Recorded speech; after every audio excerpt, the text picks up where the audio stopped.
Has been talking up the prospects of his so-called peace deal achieving something on the ground. The war in Gaza continues.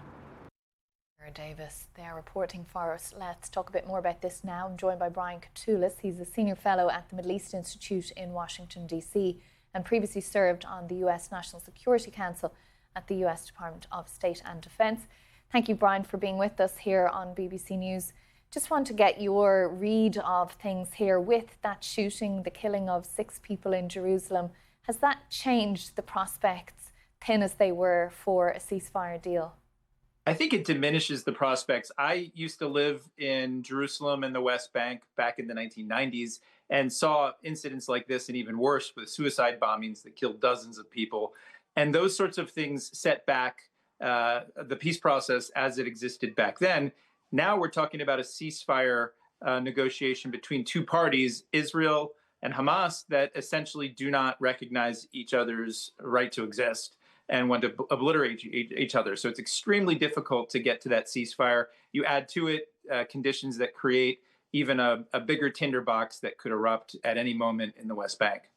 Now, we heard the Defence Minister, Israel Katz, promising a mighty hurricane of strikes on Gaza as a result of this. But what does it all say about Prime Minister Netanyahu's approach and his reasoning that he's doing what he's doing to try and keep Israelis safe? Well, obviously, your question actually implies sort of the answer.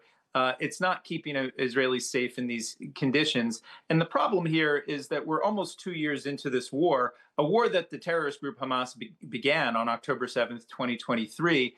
But there's also a lack of leadership that actually defines inside of Israel what is the actual acceptable end state that secures Israelis of all stripes.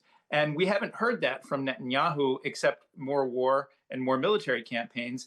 And that's a real problem, I think, for Israelis who increasingly are turning out into the street, protesting the fact that Netanyahu has not been able to secure a ceasefire deal that brings hostages home.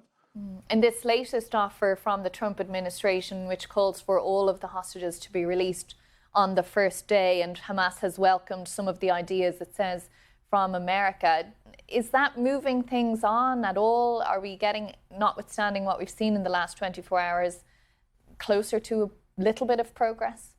I hope so, but as an analyst who's been watching this war carefully, and I've lived over there, is that I've heard it all before. And the simple fact of the matter is that President Donald Trump came into office with a ceasefire in place, a ceasefire that his team, his transition team, helped the Biden administration secure. But then it did not do nearly enough in terms of diplomacy to continue that ceasefire process. It ended after phase 1. There should have been 2 more phases. And as we see with Trump's record on trying to end the war in Ukraine, the war that Russia started, he's not very adept at doing that either. So I hope it works for the sake of the people of Palestine and Israel. But we have to look at the facts and see that the odds don't look really high for success here. Brian Katulis, Senior Fellow at the Middle East Institute in Washington, D.C. Thank you very much for joining us here. Thank you.